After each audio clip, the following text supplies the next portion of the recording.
Buonasera. It's a great pleasure to be back in Modena, albeit virtually. Thanks, Daniela, for the nice opening words.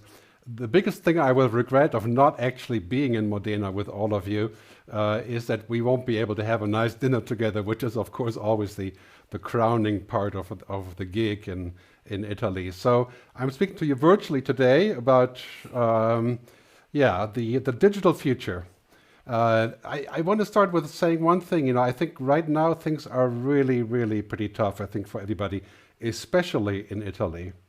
And yet, my opening statement will be that the future is better than we think. And I will explain it to you why that is and why it could be if we make the right decisions.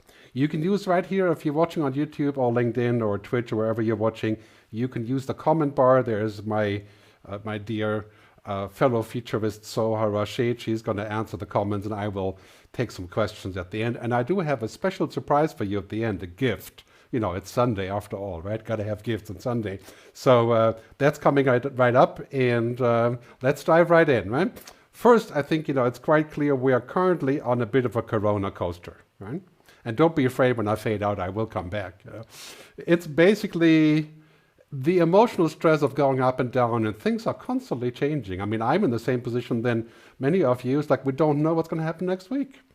We have to turn it around. We have to find strength with each other. And, the other day I had a great conversation with other futurists about how we are feeling about our speaking, where it's going. The CoronaCoaster is here to stay, and we need to support each other. We need to figure out, I think, at least for the next year and a half, as to what is happening and where we are going. And here's a short forecast on this, right? This is from McKinsey analysis, saying, no matter how you look at this chart, it's really quite clear. It's going to be until the end of 21, maybe 22 in the Eurozone, until we have some semblance, not of normal, but of the next normal. And it's, it's really quite clear that we're in for the long haul, right? This is an L shape, regardless of the vaccine. And the economic recession will be felt in the next years. I think if you're a millennial, around 25 years old, some of you may be online watching this is a very big event. It's not like the financial crash. It's not like Fukushima. It's not even like September 11th. I think it's a huge cut and also a huge opportunity as we go into this future. I mean, basically, COVID-19 has been a giant accelerator for technology. And most of that is good. Not all of it is good, but take a look, right? Remote working, yeah, all of you know what that is. Telemedicine, that has exploded. People go to the doctor virtually. E-commerce, online entertainment, remote learning. I mean, basically, technology is the winner of this whole crisis, where we're meeting through here. But does it mean because technology is everywhere that we're going to stop thinking about actually coming together, hugging each other, having food together? I don't think so. I think these are hybrid approaches that we're going to see in the future. Very, very important that we don't give up on this. This is probably going to come back in some way or the other. But as CEO of Microsoft said the other day, Satya Nadella, we have seen 3 months, in 3 months, the innovation of in 6 months, the innovation of the last 3 years, right? I mean, the amount of transformation. Consumers have changed everything in their life, work, shopping, learning, life at home. The list goes on. You can see it here, right? It's basically, when we look back, we probably have never changed as much as the last 6 months as to how we do things. I have a neighbor who's 75 years old.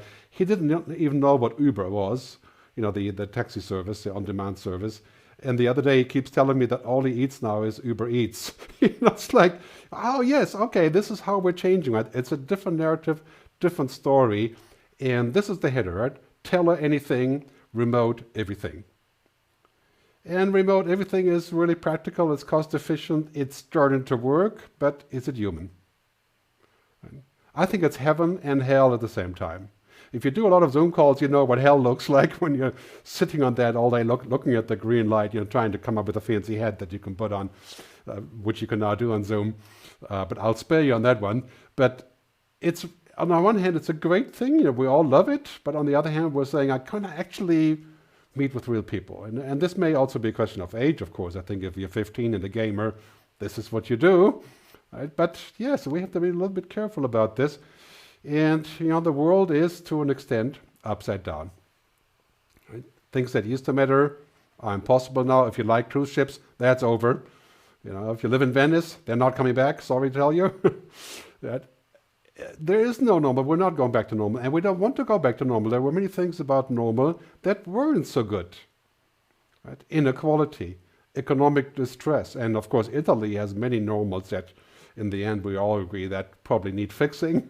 I live in Switzerland and we can say, yeah, we had a good normal, but the future isn't going back to this. I'm sorry to tell you, but there will be new normals, and we're going to live in a world of pivoting, right? Great American word. Right? We're turning around the ship, tourism, agriculture, right? Everything is turning around. I mean, this is basically a time for us to reinvent ourselves. Tourism is the hardest one, clearly. I think Italy has great cards here, however. I'll talk more about that later.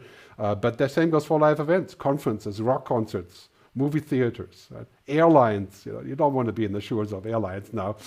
Automotive sector, that's right around Modena, and that whole area north of Modena. And between Milano and Modena is, of course, where all the big brands are, the manufacturers, and last not least, the fashion industry. Right? We have to think about how we can do things differently, because a year and a half of adaptation and then a different consumer, a different mindset. And how are we going to go virtual without losing our soul, right? Our reality, our what we are and what we stand for. I mean, you can't eat on the internet, right? That's a very big deal in Italy. So, but here's some examples of adaptation, invention, pivoting. Here's the DJ that plays a concert, basically a drive-in concert, very popular in Denmark, also the US. Here's how people eat now, right? I hope not in Italy. I would find that pretty strange, but people do that. The Tour de France went virtual. Here's a hotel that is renting out their rooms on a day rate, not for getting together, but for working from home, so to speak, right? Very smart idea. Here's myself now going virtual. This is what I do now. I show up on the screen. I think I look better in reality than that. And here's something really interesting. I want to actually play a short video for a fashion show from Jacquemus, it's called, the fashion brand. And this fashion show is happening in a cornfield, right? In a field of wheat, so people can keep their distance. Check it out. I mean, ingenious idea about pivoting and making something new out of this. So here's a short track with this. I mean, it's mind-boggling, the inventiveness of this industry sector. You may have seen this, and you can see it on the FF channel on YouTube. But so people are sitting there and enjoying the cornfield, and of course the models. But hey, what a great idea of pivoting, right? We're going to have to do more of that. What is your cornfield that you can go into in the future if you make cars, if you're a manufacturer, if you're in tourism, if you're a city? City of Modena is looking at the right approach here, and I really appreciate you putting me up here for this virtual conversation. So here's the hard part, right? Everybody's seen this. This is not new. But yeah, tourism is going to really suffer through this, cutting back international tourists, of course. But there are solutions. Right? Here in Switzerland, we're localizing tourism. We're coming up with interesting packages. We're reaching out to neighboring countries. There's many, many things that we can do. Of course, I don't have a ready-made solution for this, but I think, Italian people are ingenious. Of course, people in general tend to be ingenious in the tourism business and in restaurants, and I think we'll find a way forward here. So, generally speaking, we are in a world of VUCA. Right? You may have heard this before. Volatility, uncertainty, complexity, ambiguity is used in the military a lot, which I don't usually quote, but hey, makes sense here. That's our future. Right? And how are we going to do that? Well, I think we have to what I call flip the VUCA. Right? Turn it around. We have to be fast, velocity, unorthodox. Hey, that's something Italian. We can think about that. Co-creation, and the good old American word, awesomeness. Come up with great ideas. Now there's companies inventing things that work only because of this crisis. I mean, Airbnb is now doing virtual experiences. I don't know how that would feel, but hey, think of that idea as sort of a flip in the VUCA exercise. So this is something just to take home as a way of approaching this crisis. Whatever you do, try to co-create, come up with ideas, do new things. And 3 headers here: unorthodoxy, the most important, new ideas, things that you haven't thought of before. Ingenuity, inventing stuff on the fly. I think Leonardo da Vinci, right? I mean, you invented what, 5,000 things? Courage. And that's what we have to give each other, and we have to encourage each other to get through this, because eventually something better, a better future will emerge, not back to the normal. Right? So let me talk about the key topic here of my presentation, the great transformation, technology, humanity. What does it mean? I mean, we're moving into transformation and hyperdrive, right? And the things that used to be on top, cars, traveling, flying, cruise ships, right? Again, big deal. It's moving to the bottom and vice versa, right? The things that are on the top now, what are the important things on the top? Well, education, remote learning, energy, the state, right? Of course, anything to do with health and wellness and food, that has all moved to the top, right? And we're looking at a whole different world now. Our priorities have changed. And this is very challenging, but it's also a giant opportunity to finally reset, for example, to a green economy. We have learned to cut back because of COVID and to make compromises. Are we going to do the same for climate change? And is that a ticket to our future? The World Economic Forum says there's hundreds of millions of new jobs in the green economy. I tend to agree. We have to make the right decisions. You know, we have to use this transformation as a catalyst. So there's 4 winners. Well, actually there's 5, but I'm going to just list 4 here. So 4 winners of the current crisis that are going to continue to win on the stock market probably, but also in general, big tech, right? Everything is about tech. So it's actually too big tech. I will talk about that shortly, what that means. Big health. Hundreds of billions, if not trillions of dollars, euros, are moving over into the healthcare space. The vaccine, bioengineering, biotechnology, convergence of biology and technology. And that's going to be a very fruitful place to work in. We're going to reallocate money there. We're going to drag the social sector into this.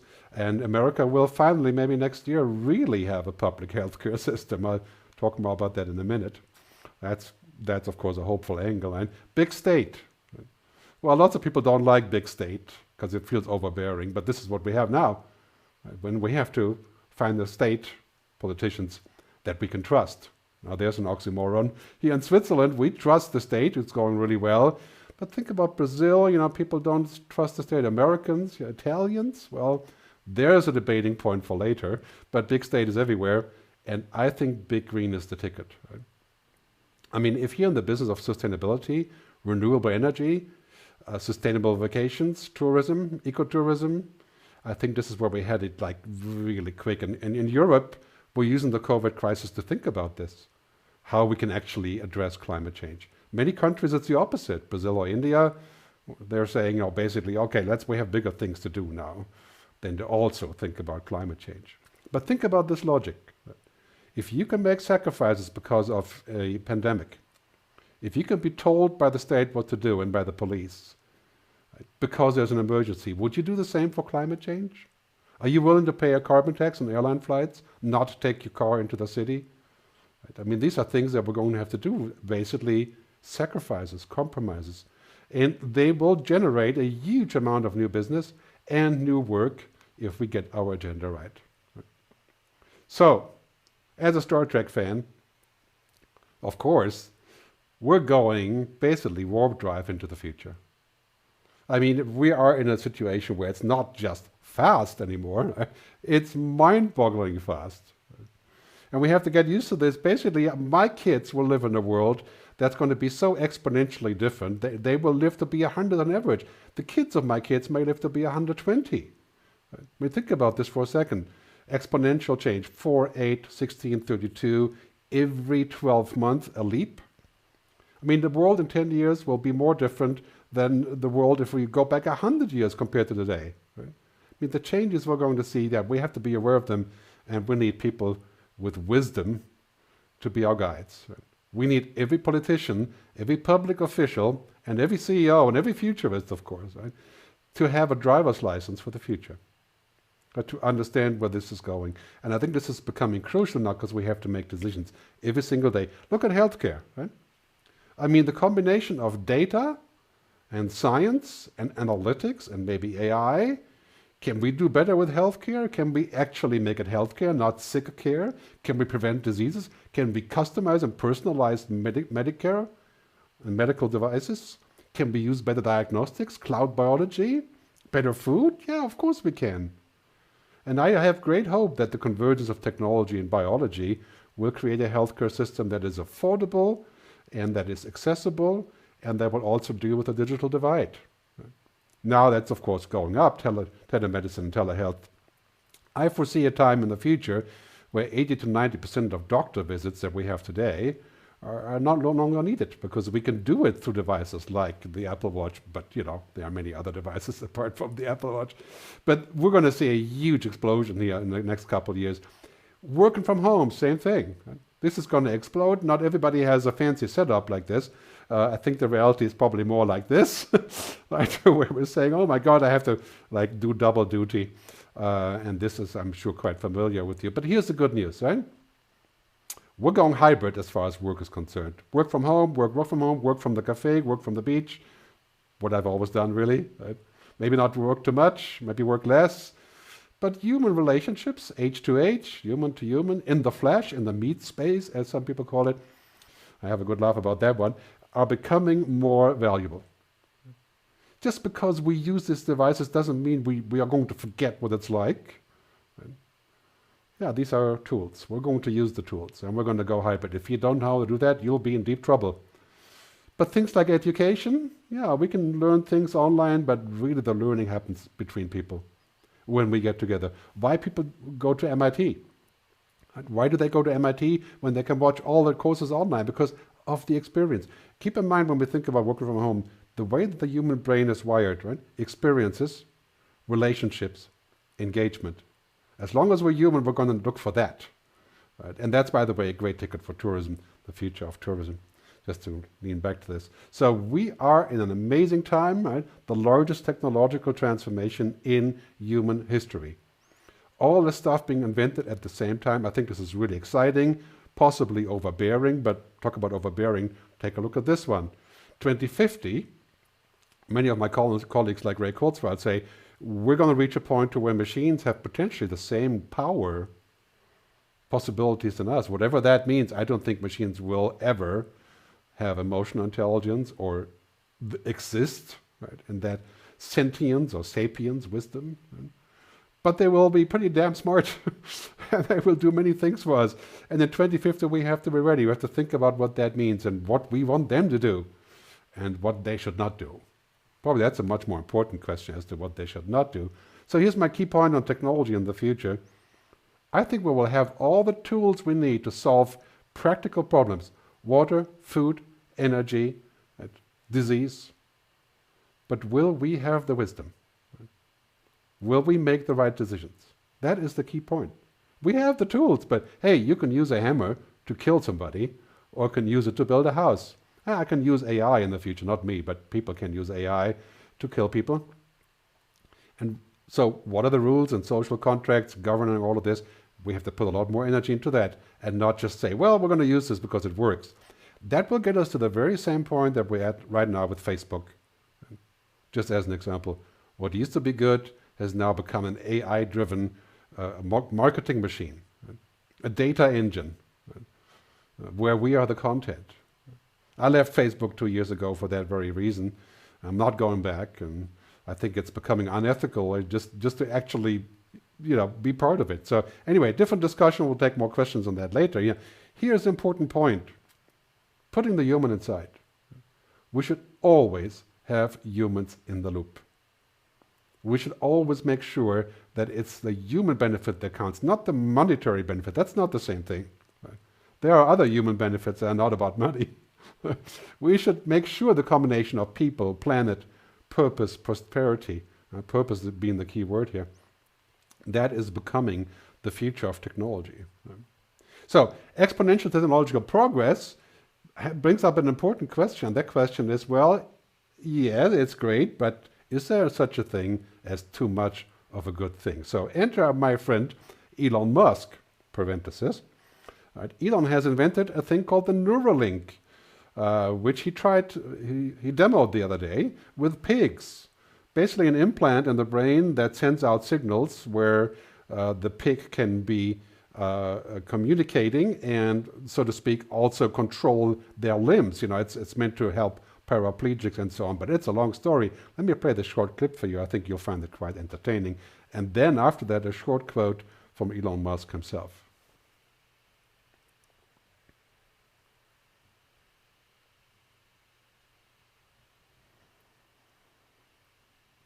Three little piggies. Gotta check it out on YouTube. But here is a question from the audience. I think you'll find this revealing. Another question from Twitter. Will you be able to save and replay memories in the future?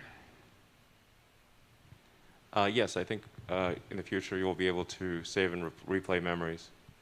I mean, this is obviously sounding increasingly like a Black Mirror episode, but well, I guess they're pretty good at predicting.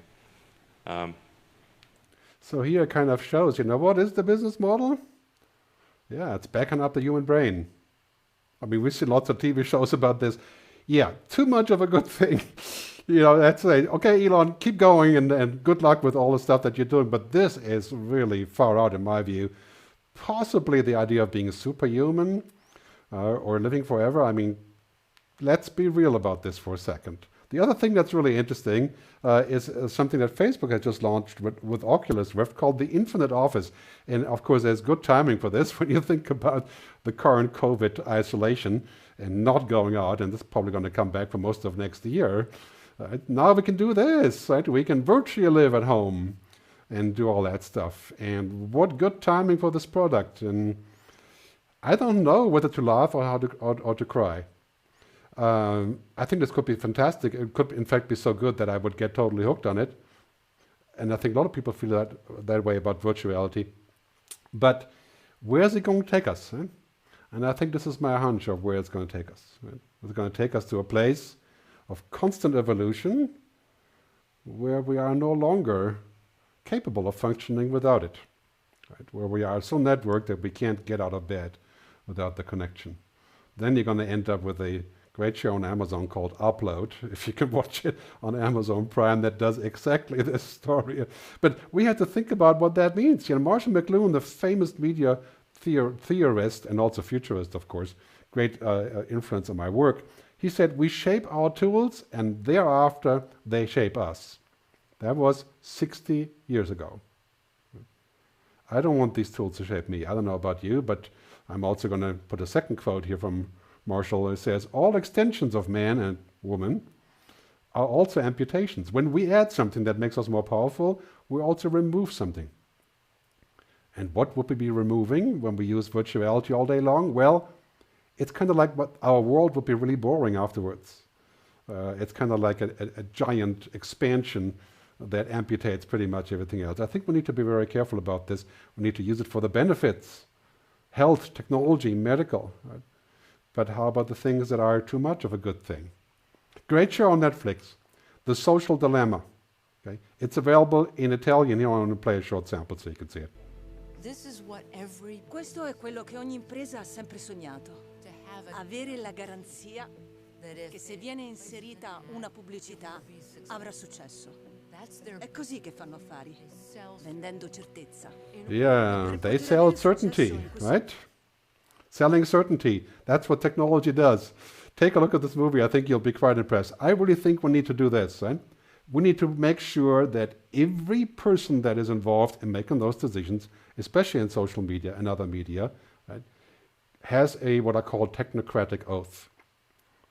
It has to give us a technocratic oath, like a doctor, right, who gives us an oath to do the right thing and to always look out for the benefit of his patients. Who's looking out for the benefit of the users? Right? What is the oath? Right? I mean, clearly we're going to need responsibility. We need a Hippocratic oath for technology. Right?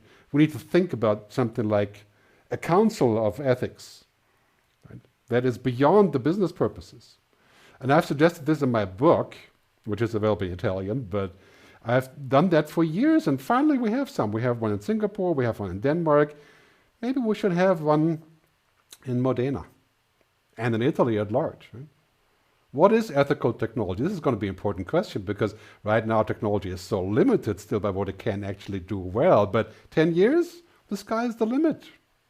This is a big question. Not what we can do with technology, but what do we want to do? Right? Great quote here from Tim Cook, CEO of Apple, right, who says, Technology can do great things, but it does not want to do great things. It doesn't want anything. Technology is neutral. It doesn't have an agenda. It has code. It doesn't live. Right?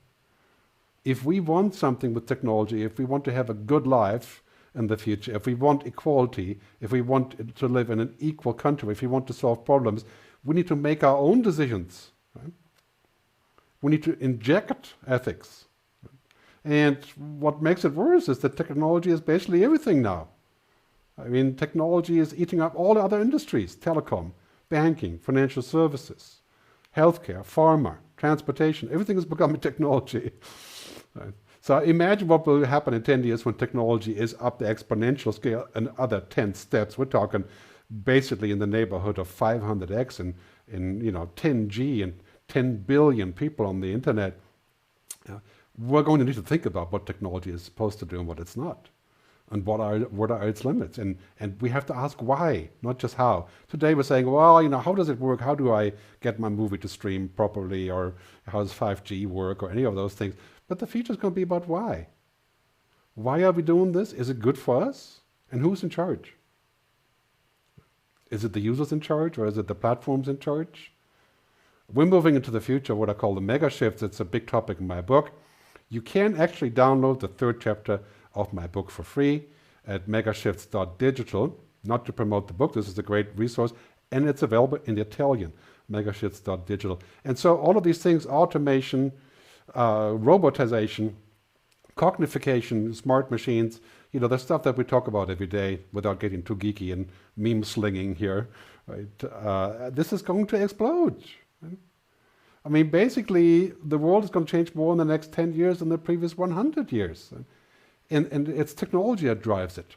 But technology drives it, and ethics defines it.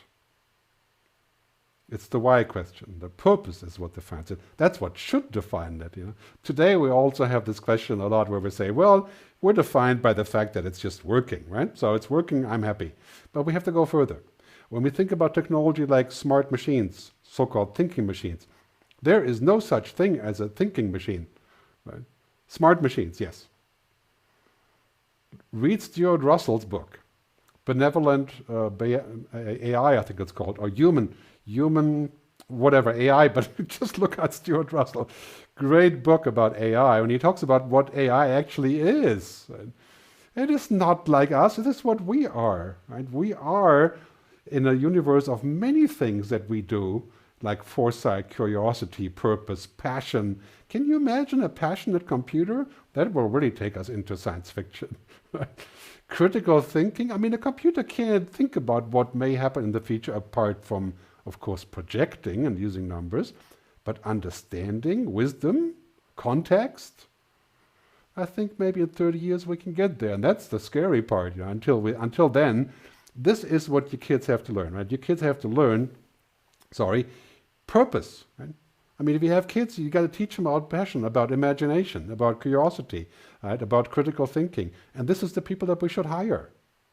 That's our future. Our future is not to compete with the machines on facts and logic. Right? Our future is clearly this. It's about existence. Right? It's about sapience, wisdom. Right? And a lot of in my work I use this term called phronesis, right? Which is practical wisdom. Applying wisdom to what we can solve. I think humanity on top of technology.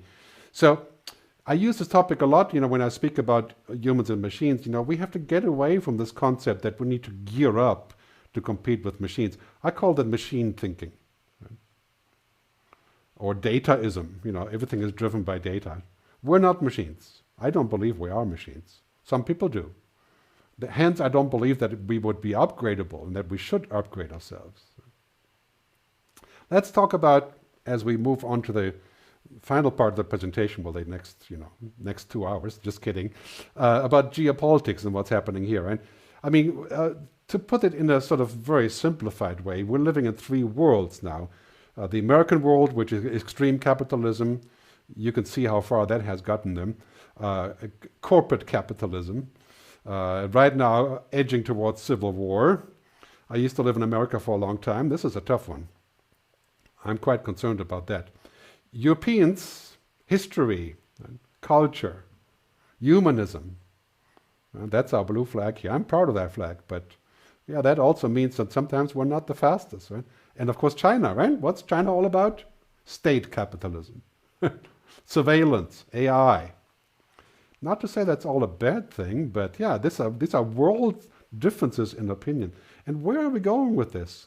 I think Europe needs to be very strong on the philosophy that we have here in Europe, which is social capitalism. And I'm so glad that the Commission is pushing this agenda, finding solidarity with Italy.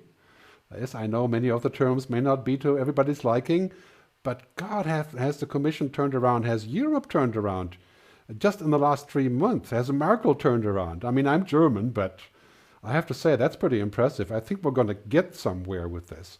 We're not perfect with Europe, but yeah, I think right now this is where I expect most of the change.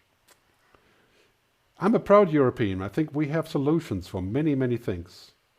What we don't have is sometimes the vigorous enterprising spirit and the pioneering that you have in California and the huge amount of control that people have over data and populations in China. But this is the future. The United States of Europe. I know this sounds like a crazy idea right now when we have all of these issues. But what's going to happen if we don't collaborate the next couple of years? We're going to have to really figure out how to get together, how to become one in the sense of United States, but separate states, separate languages, cultures. Right? But we could save trillions of euros for common defense. Right? So the United States of Europe will emerge by 2030. And I'll talk to you again about that when it's time. Hopefully that part of it will be trackable. Talking about America, what a mess. Right? But we're going to see a pivot in America this year, maybe next year. Right? The ship is turning around. I wrote a story on this a couple of days ago. You can find it at thefutureof.us, foretelling URL. But I have great hopes for that happening next year. Right now it's a mess, but I think that we're going to see a pivoting of America, coming back with a Democratic president, a Democratic Congress even, and a woman as a leader. Well, second in command, but soon to be a leader. And have you noticed, by the way, that so many countries who are run by women are doing the best in this pandemic? New Zealand, Taiwan, Switzerland to some degree, Germany, Finland, Iceland. Why is that? Well, we go for emotional intelligence, right? So let me talk about climate change and talk about why that is an opportunity, not just a challenge, right? You may have seen this. San Francisco was in the cloud of orange smoke just about 2 weeks ago, and it was like apocalypse. I mean, this is some footage that was widely spread around the internet, and so when we talk about climate change, right, it's quite clear. COVID-19 is just a trial run for climate change. I mean, you think that COVID-19 is a tough one, it is, right? But dealing with climate change and the consequences of climate change, it's 1,000x of what we have now. This is an existential issue. I'm not going to preach much about this with numbers. You've seen all the numbers. I just think that we have to reboot and say, well, if we want a world that we can live in, yes, maybe we do need more carbon taxes on airplanes, on meat, on cars. I know that sounds like a crazy idea, given that we already feel like we pay too much taxes and nobody wants to pay extra taxes, right? But think about this, right? If we are going to make a difference and change the way that we're doing things, how are we going to do this? Who wants to pay taxes voluntarily? I think the unthinkable is becoming the new normal. And so let's unthink, right? So we can discover what the new normal is. And this is happening all around us. I mean, the unthinkable is that the state is going to tell me that I have to wear a mask to go to a restaurant. That was like a year ago, that would have been Japan, but voluntarily. And today we're accepting it because it has to be done. Similar things are going to happen right here with what's been called the circular economy. Right? This whole concept of giving back, and not just recycling, right? Generally speaking, by giving back materials and putting back what we have taken, and taking the externalities and using those to replenish them. I mean, clearly, I think the circular economy will be the economy, will be all of the economy in 2030. So if your business model includes circular economy and sustainability, I think you're on the right way there. Clearly, we're looking at these three different tracks right now, the waves of change. Public health and COVID, climate change falling right after that, and the third big wave is the rethinking of the economic logic, a sustainable capitalism. And this is all shaping up right now. I mean, these are giant opportunities for our well-being, for our future, and also for prosperity. They create jobs if we set our minds to it. These are challenges, these are opportunities, they are both at the same time. They are a crisis that we can't waste. To get our world going again, we have to step in the right direction and do this, right? We have to go to a new narrative. And this is what's important. That new narrative is this one, right? By investing in food, land, infrastructure, into nature. Right? What the World Economic Forum has researched is roughly the same money that we're spending globally on stimulus packages, 2.3 trillion. If we spend a little bit more than that, we can create 390 million new jobs by 2030. By putting the money in the right place, by making the Green Deal the center of everything. And I think this will be amazing for Italy. I mean, there's so many amazing companies in Italy that are already following in this direction, that are already pulling everybody in this direction as well. This new narrative is going to be crucial, I think, for our future. Two stories here. On the left, technology. Clearly, that is going to be what we have to take as a landmark. Right? Exponential, convergent, the power of technology. Right next to that, humanity. Holistic business models, circular economy, and human benefit. Not human-centered in the Anthropocene kind of way, right? But human in terms of the benefit that we're receiving.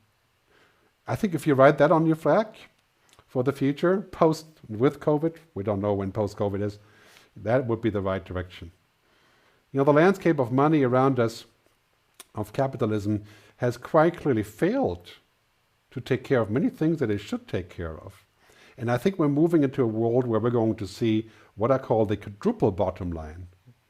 And that's been written and talked about for 20 years, including, of course, Al Gore and others. And there's even a book called People, Planet, Profit, I think. I call this People, Planet, Purpose, and Prosperity. And this is what's shaping up in on the agenda right now. This is kind of a beyond GDP thinking, beyond gross domestic product, or GNP, whatever you want to call it. Kennedy already said that, Bobby Kennedy, 1967. GDP measures everything except for that makes life worthwhile. Life is beyond one thing. And this is really becoming obvious in the crisis right now. So as we're pivoting, as we're moving around and trying to figure out what the next step is, 4 central things that you can expect in the next 10 years. We're going to move towards equitable and just societies. And this is not just a wishful thinking, this is our survival program. This is something we need to do to get to the next level, a kind of sustainable capitalism. Boy, that's a lot to be defined. That will take the next 5 days to explain, but real decisive action and sacrifices on climate change. I mean, I fly a lot. I used to fly a lot. If I ever fly again, yeah, I'd be happy to pay a carbon tax, the same price on the ticket if I have to. I think we need to think really dramatic and really not spare ideas here. And of course, a strong public healthcare system. Lots of money will go into this. Lots of new jobs will be generated there. So let me give you some final thoughts, and then I will take some YouTube comment questions. Unfortunately, we don't have a live feed here, but let's not ask this question anymore. What will the future bring? There is no such thing. The future isn't fixed. It's not falling down from the sky from Silicon Valley or China. It's not made by Microsoft, Google, Apple, Facebook, whoever, Tencent. Right? The future is created by us. We make the future. We decide what we want. We make choices. Right? The key question that you should be asking for the future, especially in Italy, is this question. What kind of future do we want? What choices do you want to make? Where do you want to put the money? Who's going to make those decisions? Who's going to take you to that future? Right? That is the future, because we will literally have every possible choice. It's hard to imagine today because we're in dire straits right now. In 10 years, technology will give us the answer for everything. Upload your brain if you find life boring. Get a robot boyfriend, girlfriend. Right? I mean, what kind of future do we want for ourselves and for our country and for the world? Leonardo da Vinci, the Vitruvian Man, I think it's a Homo Vitruviano, right? The Vitruvian Man as a symbol of how we are connected to everything around us, and the symbol of the Renaissance, of course. Right? And now we're having a new Renaissance. And this is what's surrounding us now. Technology. Mind-boggling AI, the Internet of Things, 3D printing, mind-boggling possibilities and solutions, the key to our future in so many ways. But technology will not fix social, cultural, or political problems. That's up to us. That's us up to everybody. And I call this the Neoluvian man, Neoluvian woman, right? The Donna Neoluviana, right, I suppose. I think we're going into the future where we're going to see a new human renaissance. An awakening of people saying, you know what, this is great to have, but what does it do? And what should it not do? Right?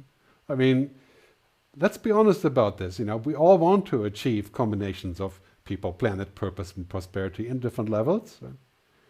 We're going to have to come onto the same agenda here with 10 billion people connected to the internet in probably less than 10 years. So as my final quote, I think right now is the time to shape your future or be shaped by it. And this is a great opportunity for a reset, a great transformation that we're seeing around us right now. So, thanks for your time.